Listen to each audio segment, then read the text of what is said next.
तो hello everyone, कैसे हैं आप सब लोग। आपका मेरे चैनल वांगशन लवर पर बहुत बहुत स्वागत है। तो चलिए फ्रेंड्स, आज हम इट्स माय बेबी का लास्ट पार्ट शुरू करते हैं। इसके बाद ये फैन फिक्शन बिल्कुल कंप्लीट हो जाएगा। फिर हम एक न्यू वांगशन फैन फिक्शन स्टार्ट करने वाले हैं। तो चलिए फ्रेंड्स, आज का लास्ट पार्ट मैं शुरू करती हूँ। इससे पहले वाले पार्ट में हमने देखा था कि वे यिंग और वांग जी की वेडिंग प्रिपरेशन पूरे घर के अंदर मॉर्निंग से ही शुरू हो चुकी थी और वे यिंग अभी भी आराम से सो रहा था, क्योंकि कल नाइट को वो बिल्कुल भी नहीं सो पाया। उसे बहुत ही ज़्यादा घबराहट हो रही थी। उसे समझ नहीं आ रहा था कि अब वो क्या करे। उसे वांग जी की कही हुई बातें और वैनचिंग की वही सब सेमलेस बातें उसे याद आ रही थी। वे ये सोच सोच कर बहुत घबरा रहा था कि अब क्या होगा, वांग जी क्या करेगा। उसे बहुत ही ज़्यादा अजीब सा फील हो रहा था। अब हमें दिखाया जाता है कि जल्दी से वांग जी के रूम के अंदर लैंसिजन नॉक करता है। वांग जी जल्दी से डोर को ओपन कर देता है। लैंसिजन जैसे ही वांग जी को देखते हैं तो वो बोले, तुम आज बहुत हैंडसम लग रहे हो, चलो अब जल्दी से। वांग जी ने कहा कि ठीक है ब्रदर। ये बोलकर वांग जी लैंसिजन के साथ वहाँ से चला गया। वांग जी और लैंसिजन दोनों हॉल के अंदर आ जाते हैं, जहाँ पर ऑलरेडी ही लैंसिजन और वैनचिंग और वैनिंग तीनों वहाँ खड़े हुए थे। वैनचिंग ने कहा कि वांग जी तुम बहुत हैंडसम लग रहे हो, आई होप कि तुम वो करोगे जो मैंने कहा है। वांग जी ने एक स्माइल दी और कहा कि हाँ, मैं जानता हूँ और मैंने वो सब चीज़ें पहले ही डिसाइड कर ली हैं, तुम चिंता मत करो। ब्रदर, मैंने जो आपसे कहा था क्या आपने वो किया? तो लैंसिजन ने कहा कि हाँ वांग जी, और वो सब रेडी हैं और बहुत खुश भी हैं। वांग जी ने कहा कि थैंक यू ब्रदर, मैंने ये विंग के लिए किया है क्योंकि वो चाहता था कि ऐसा हो। मैं उसे इस दुनिया की सभी खुशियाँ देना चाहता हूँ। मेरी वजह से उसे इन सब चीज़ों से दूर होना पड़ा, लेकिन अब मैं उसे हर एक खुशी दूंगा। लैंसिजन ने कहा कि वांग जी बहुत अच्छे, अब चलो। तभी वांग जी ने कहा कि ब्रदर, लेकिन वे यिंग। तो लैंसिजन ने कहा कि वांग जी, वे यिंग अभी नहीं आएगा, वो बाद में आएगा, ठीक है। पहले तुम यहाँ से चलो। वेडिंग से पहले तुम्हें उसे देखना अलाउड नहीं है, वो सिर्फ तुम्हें वेडिंग हॉल के अंदर ही दिखेगा, ठीक है। अब चलो यहाँ से। ये बोलकर लैंसिजन वांग जी को वहाँ से ले जाते हुए बोले, वैनचिंग तुम उसका अच्छे से ख्याल रखना और उसे लेकर आना। वैनचिंग ने कहा कि आप चिंता मत कीजिए, मैं उसका ख्याल रखूंगी और मैं उसे सही सलामत अच्छे से वेडिंग हॉल के अंदर ले आऊंगी, आप चिंता मत कीजिए। ये बोलकर वैनचिंग भी विंग के रूम की ओर चली गई और वांग जी और लैंसिजन दोनों घर से बाहर आ गए और वो वेडिंग हॉल जाने के लिए कार के अंदर बैठ चुके थे। वैनचिंग जल्दी से विंग के रूम के बाहर आकर उसे डोर पर नॉक करती है, लेकिन विंग डोर नहीं ओपन करता क्योंकि वो अभी भी सो रहा था। कुछ देर तक ऐसे ही डोर नॉक होने के बाद जल्दी से विंग की आंखें खुलती हैं और वो डोर की ओर देखता है। विंग ने कहा कि अब क्या है, प्लीज़ मुझे सोने दो, मुझे बहुत नींद आ रही है। लेकिन फिर से डोर पर नॉक होने लगी। फिर विंग ने जल्दकर जल्दी से डोर को ओपन कर दिया और कहा, प्लीज़ मुझे सोने दो, मुझे सोना है। वेंचिंग ने कहा कि विंग, तुम्हारा दिमाग खराब है, 3 घंटे बाद तुम्हारी शादी है और तुम बोल रही हो कि मुझे सोना है। विंग ने कहा क्या? फिर उसकी जल्दी से आंखें खुली और वो बोला कि सॉरी, मैं भूल गया था। वेंचिंग ने कहा कि मुझे पता ही था तुम ये सब चीज़ें भूल ही जाओगे। तुम विंग, मुझे समझ नहीं आ रहा, आज तुम्हारी वेडिंग है तो तुम्हारे लिए इतना इंपॉर्टेंट डे है, तुम ये कैसे भूल सकते हो। विंग ने कहा कि आई एम सॉरी वेंचिंग, मैं बस थोड़ा परेशान था तो मैं रात भर सो नहीं पाया। वैंग जी ने कहा कि ओह अच्छा, तुम परेशान थे और मुझे बताओगे तुम किस बात को लेकर परेशान थे। विंग ने कहा कि मैं वो बस कुछ नहीं, छोड़ो तुम। ये बोलकर वो जल्दी से रूम के अंदर आता है और वो सोए हुए आईवान की ओर देखता है। वैंग जी ने कहा कि विंग, आईवान को देखना बंद करो और जल्दी से जाकर रेडी हो जाओ, और तुम्हारी ड्रेस को मैंने पहले ही अच्छे से रख दिया है, वहाँ पर जाओ जल्दी से और बाथरूम में जाकर शावर लो और जल्दी से रेडी होकर बाहर आओ।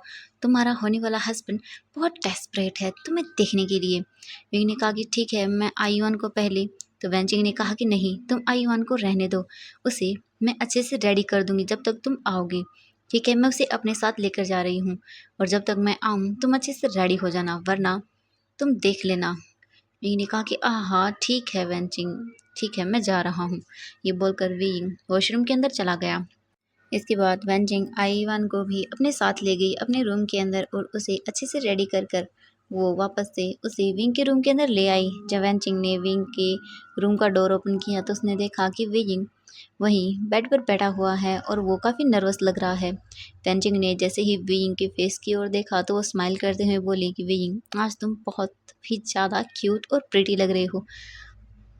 वेइंग, यकीन मानो मेरा, वांग जी आज तुम्हें जब ऐसे देखेगा ना तो वो बिल्कुल खुद को कंट्रोल नहीं कर पाएगा। वेइंग, तुम बहुत हैंडसम लग रहे हो। मुझे लगता है तुम्हारे हस्बैंड को मुझे ही संभालना पड़ेगा। तुम्हें देखकर कहीं उसे हार्ट अटैक ना आ जाए।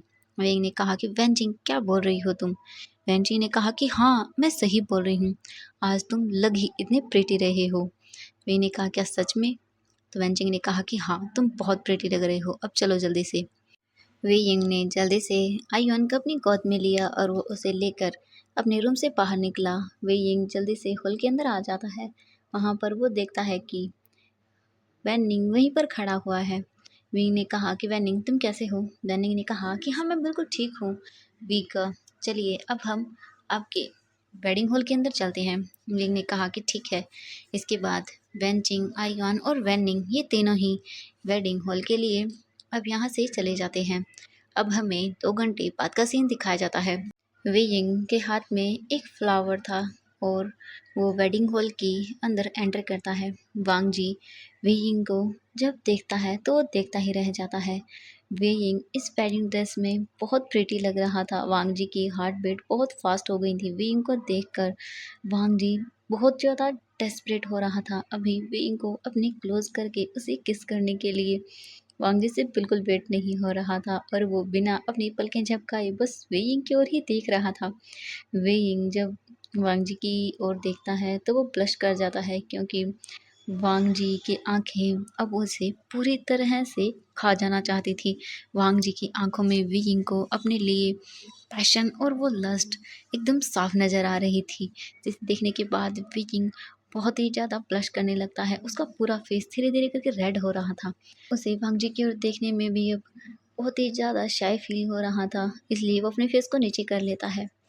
बीजिंग जल्दी से वांग जी के पास आकर खड़ा हो जाता है। जिसके बाद वांग जी ने वेइंग की ओर झुकते हुए कहा कि वेइंग, तुम्हारे लिए एक सरप्राइज़ है। वेइंग फिर वांग जी की ओर देखता है। वांग जी ने कहा कि वेइंग, वहाँ देखो। इसके बाद वेइंग ने उस ओर देखा जहाँ पर वांग जी उसे देखने के लिए बोल रहा था। वेइंग ने जैसे ही उस ओर देखा तो उसकी आंखों से आंसू आने लगे।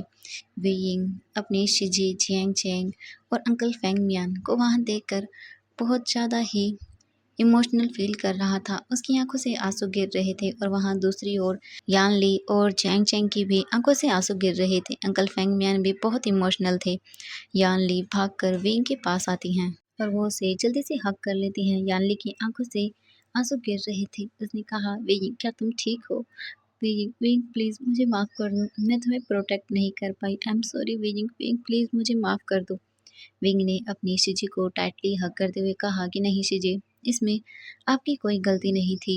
जो होना था वो हो गया। प्लीज़ अब आप रोइए मत प्लीज़ शिजी। इसके बाद वेइंग जियांग चैंग और अंकल फेंग म्यान से भी मिलता है। वेइंग ने कहा, क्या मैडम यू? तो अंकल फेंगमिन ने कहा कि वेइंग, मुझे माफ़ करना, लेकिन मैं अभी तक उन्हें समझा ही नहीं पाया। मुझे माफ़ करना वेइंग। वेइंग ने कहा कि कोई बात नहीं, लेकिन आप तो यहाँ हैं। अंकल फेंगमिन ने कहा कि हाँ वेइंग, हम सबको माफ़ कर देना कि हम चाहकर भी उस वक्त तुम्हारी हेल्प नहीं कर पाए थे। वेइंग ने कहा कि कोई बात नहीं, प्लीज़ आप सब प्लीज़ अब रोइए मत। जो हो गया उसे हो जाने दीजिए। आज मेरे लिए बहुत इम्पोर्टेंट दिन है। शिजे, मैं आज शादी कर रहा हूँ। यानली ने कहा कि हाँ, मैं जानती हूँ वेइंग। हमें वांग जी ने सब बता दिया है और मैं बहुत खुश हूँ वेइंग कि तुम्हें और तुम्हारी लाइफ के अंदर सभी खुशियाँ मिल रही हैं। I am happy for you weighing. ये बोलकर यानली एक बार फिर से जल्दी से वेइंग को हग कर लेती हैं। वांग जी वेइंग की ओर देखते हुए बोला, वेइंग, क्या तुम अब खुश हो? वेइंग ने कहा कि हाँ, मैं बहुत खुश हूँ। ये बोलकर वो जल्दी से वांग जी को हग कर लेता है। वांग जी ने कहा कि मैं जानता था वेइंग, तुम्हारी खुशियाँ तुम्हारी फैमिली से हैं और मुझे माफ़ कर देना। मेरी एक गलती की वजह से तुम्हें अपनी फैमिली से दूर होना पड़ा था। वेइंग ने कहा कि नहीं, वो तुम्हारी गलती नहीं थी। तुमने जो कुछ भी किया उसमें सिर्फ तुम्हारी गलती नहीं थी, वो मेरी गलती थी। आई एम सॉरी। वेइंग वांग जी को और भी टाइटली होल्ड कर लेता है। इसके बाद वहाँ पर वेडिंग सेरेमनी शुरू हो जाती है। वीइंग और वांग जी अब एक दूसरे के सामने खड़े हुए थे और वो अपनी वेडिंग रिचुअल्स को कंप्लीट कर रहे थे। जब उनसे पूछा गया क्या वो दोनों एक दूसरे को हस्बैंड एज ए एक्सेप्ट करते हैं, तब वेइंग और वांग जी ने दोनों ने ही अपने बेटे आयुआन की ओर देखा, जो कि इस वक्त यानली की गोद में था और ये सब देखकर बहुत स्माइल कर रहा था। उन दोनों ने ही एक साथ कहा कि यस। इसके बाद उन दोनों की वेडिंग सेरेमनी के जितने भी रिचुअल्स थे वो कंप्लीट हो जाते हैं। इनके बाद उन्हें किस करने के लिए बोला जाता है। वांग जी एक मिनट का भी वेट नहीं करता और वो इससे पहले ही कि उन्हें इस बात की परमिशन मिले, वो सीधे वेइंग को अपनी ओर खींचता है और उसके लिप्स पर किस करना शुरू कर देता है। ये देखने के बाद सभी वहाँ पर बहुत ज़्यादा स्माइल करने लगते हैं और अंकल चिरन तो अपने फेस को नीचे ही कर लेते हैं। उन्हें बहुत ही ज़्यादा शाय फील हो रहा था कि उनका नेफ्यू कितना शेमलेस है और अयान ने आयुआन की आइज़ पर अपने हाथ को रख दिया था, लेकिन आयुआन बार बार अपने आंखों से यानली के हाथों को पकड़कर साइड कर रहा था। यानली ने कहा कि आयुआन नहीं, तुम्हें ये नहीं देखना चाहिए, और वो ये बोलकर आयुआन का फेस साइड में कर देती हैं। पेंचिंग तो वांग जी और वेइंग को ऐसे देखकर बहुत ज़्यादा स्माइल कर रही थी। वांग जी धीरे धीरे वेइंग को और भी ज़्यादा अग्रेसिव और पैशन के साथ किस करने लगता है। वांग जी पूरे 5 मिनट तक वेइंग को इसी तरह से वहाँ पर किस करता रहता है। अब सभी लोग उन्हें इस तरह से किस करता हुआ देखकर बहुत ही ज़्यादा शाय फील करने लगते हैं और लैंसिरन भी अब खुद को और कंट्रोल नहीं कर पाए और वो बोले कि अब चलो जल्दी से, वेडिंग कंप्लीट हो चुकी है, अब हमें डिनर करना चाहिए। जब वांग जी ने अपने अंकल की आवाज़ को सुना, इसके बाद उसने विंग को छोड़ दिया। विंग वांग जी की ओर देख भी नहीं रहा था, उसे उसकी ओर देखने में भी अब शाय फील हो रहा था। यान ली वेइंग की ओर देखकर स्माइल करती हैं और वो जल्दी से बोली कि वेइंग अब हमें यहाँ से डिनर करने के लिए चलना चाहिए। विंग ने अपने सिर को हाँ में हिलाया।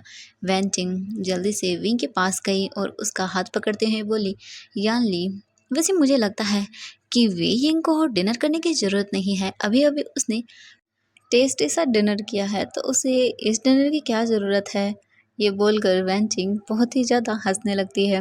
वेइंग का इस वक्त मन कर रहा था कि वो वेंचिंग का मर्डर ही कर दे, लेकिन वेइंग को बहुत ही ज़्यादा शाय फील हो रहा था। वो किसी की ओर भी नहीं देखता। याले ने कहा कि वेंचिंग अब उसे चिढ़ाना बंद करो, अब चलो। ये बोलकर वो विंग को वहाँ से लेकर चले जाते हैं। वांग जी अभी भी वहीं खड़ा हुआ था और वो विंग को वहाँ से जाते हुए देख रहा था। अब वो सभी डिनर करने के लिए वहाँ पर आ चुके थे, जो कि बाहर ऑर्गेनाइज किया गया था। सभी लोग एक दूसरे के साथ डिनर कर रहे थे, वहाँ पर बैठे हुए थे और बातें कर रहे थे। वांग जी और वेइंग दोनों ही एक दूसरे के पास ही बैठे हुए थे। वांग जी ने जल्दी से अपने हाथ को वेइंग के थाइस पर रखा। वेइंग को जब ये फील हुआ तो उसके हाथ से चम्मच नीचे गिर जाती है। सभी लोग वेइंग की ओर ही देखने लगते हैं। वेइंग जल्दी से अपने स्पून को वापस से उठा लेता है और वो फिर से खाना खाने लगता है। सभी लोग विंग के फेस की ओर ही देखने लगते हैं क्योंकि विंग का फेस बहुत रेड हो रहा था। वैनचिंग ने कहा कि विंग क्या हुआ, तुम ऐसे क्यों बिहेव कर रहे हो। वांग जी ने भी कहा कि हाँ विंग क्या हुआ तुम्हें, तुम ऐसे क्यों कर रहे हो। विंग ने वांग जी की ओर देखा और वो बहुत गुस्से में लग रहा था, लेकिन वांग जी तो विंग की थाइस पर उसे धीरे धीरे और भी ज़्यादा अपने हाथ को अंदर ले जाने लगता है। वेइंग को अब इतना ज़्यादा अजीब सा फील हो रहा था और वांग जी उसे बार बार वहाँ पर टच कर रहा था। वेइंग अपने एक हाथ से वांग जी के हाथों को पकड़ लेता है और वो उसके हाथ को वहाँ से दूर करने की कोशिश करता है, लेकिन वांग जी अपने हाथ को वहाँ से नहीं साइड करता और वो वहाँ पर उसे रब करने लगता है। वांग जी विंग को टीज करने का एक भी मौका नहीं छोड़ रहा था। वो बार बार उसे वहीं पर टच कर रहा था, जिस वजह से विंग की बॉडी अब रिएक्ट करने लगी थी। जब वांग जी ने ये देखा तो वो फिर अपने हाथ को वहाँ से साइड कर लेता है। वांग जी जब विंग की ओर देखता है तो उसका फेस बिल्कुल रेड हो जाता है। कुछ टाइम के बाद उन सभी ने अपने डिनर को कंप्लीट कर लिया। इसके बाद एक एक करके सभी लोग वहाँ से जाने लगे।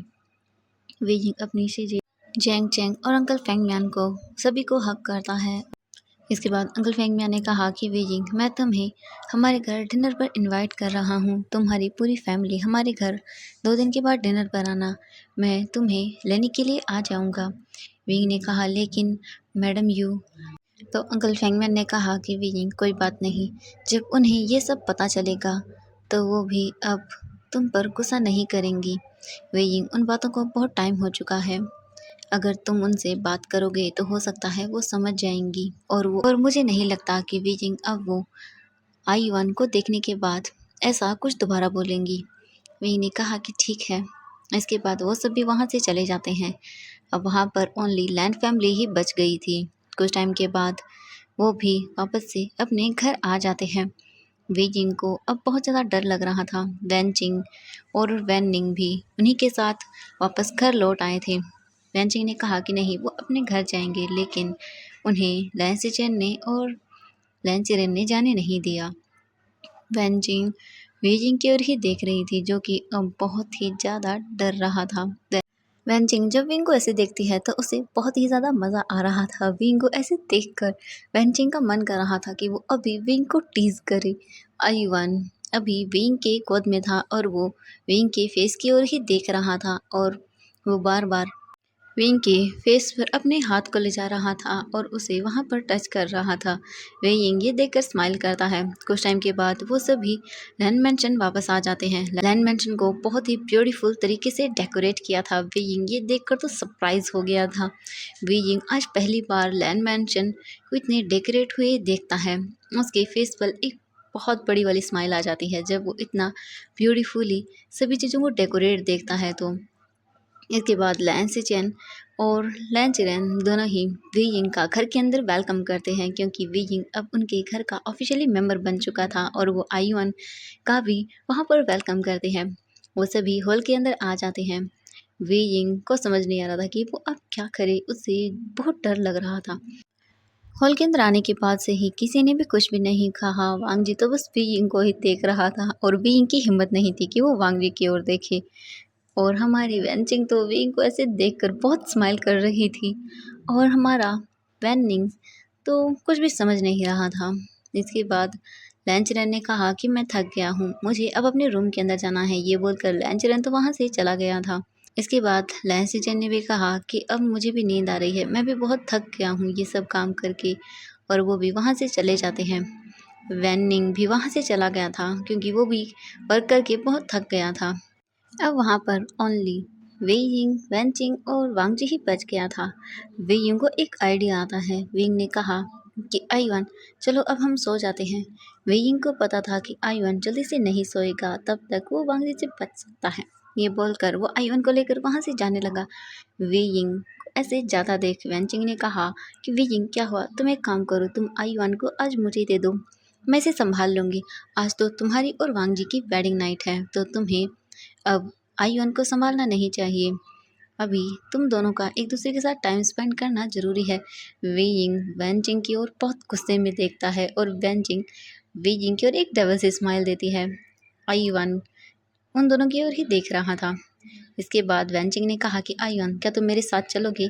ये सुनने के बाद आईवन तो बहुत स्माइल करता है और वो अपने सिर को हाँ में हिलाता है, क्योंकि उसे वैनचिंग को परेशान करने में बड़ा मज़ा आता था। इसके बाद जल्दी से आईवन वेंचिंग की गोद में आ जाता है। वेइंग वेंचिंग पर गुस्सा करता है, लेकिन वेंचिंग एक डेविल से स्माइल देती है और वो विंग के क्लोज आते हुए बोली कि वेइंग एंजॉय योर नाइट। ये बोलकर वेंचिंग वहाँ से आईवन को लेकर चली जाती है और इस वक्त वेइंग का रोने का मन कर रहा था। वेइंग को समझ नहीं आ रहा था कि वो अब क्या करे। वेइंग बहुत डरते हुए इसके बाद जल्दी से अपने रूम के अंदर चला जाता है। वेइंग जैसे ही अपने रूम के अंदर एंटर करता है तो वो रूम को इतना डेकोरेट देखकर उसे समझ नहीं आता। वेइंग को बहुत ज़्यादा अजीब फील हो रहा था। वेइंग ने ये सब चीज़ें कभी नहीं देखी थी। वेइंग को यकीन नहीं हो रहा था कि इतना ब्यूटीफुल रूम को डेकोरेट किया गया है। पूरी तरफ वहाँ पर रेड कर्टन्स लगे हुए थे। हर तरफ रूम के अंदर रेड कैंडल्स लगे हुए थे और बेड पर काफ़ी सारे गुलाब की पेटल्स को गिराया गया था। वेइंग ये सब देखकर बहुत ज़्यादा ब्लश करने लगता है, क्योंकि उसे बेड को देखकर बहुत अजीब फील हो रहा था। वेइंग अब वॉशरूम के अंदर चला जाता है और अपने फेस को वॉश करने लगता है। कुछ टाइम के बाद वांगजी भी रूम के अंदर आ जाता है और वो वेइंग को रूम के अंदर इधर उधर देखने लगता है, लेकिन वेइंग तो रूम के अंदर था ही नहीं। इसके बाद वांग जी विंग को आवाज़ लगाता है। विंग ने जैसे ही वांग जी की आवाज़ सुनी तो उसने कहा कि हाँ, मैं आ रहा हूँ, मैं वॉशरूम में हूँ। वांग जी ने कहा कि ओह अच्छा। इसके बाद वांग जी जल्दी से वॉशरूम के अंदर चला जाता है। उसने देखा कि वी यिंग वहाँ अपने फेस को क्लीन कर रहा था। वांग जी वी यिंग को ऐसे ही देखने लगता है। वांग जी फिर शावर की ओर देखता है और वो जल्दी से उसे ऑन कर देता है। विंग पर अचानक से पानी गिरने की वजह से वो थोड़ा शॉक में था। विंग जल्दी से मुड़कर देखता है तो वांग जी वहाँ पर खड़ा हुआ था और वांग जी ने बहुत ही ज़्यादा अमेजिंग तरीके से वॉशरूम का डोर बंद कर दिया था। विंग ये देखकर बहुत घबरा जाता है और वांग जी विंग की ओर धीरे धीरे आगे बढ़ रहा था। तो फ्रेंड्स आज के लिए बस इतना ही। नेक्स्ट पार्ट के लिए वेट कीजिएगा। Thank you so much friends मेरी वीडियो देखने के लिए। तो कल का पार्ट तो बहुत रोमांटिक होने वाला है। तो चलिए फ्रेंड्स आज के लिए बस इतना ही। आई नो कि आप बहुत डेस्परेट हैं लेकिन कल के लिए वेट कीजिएगा।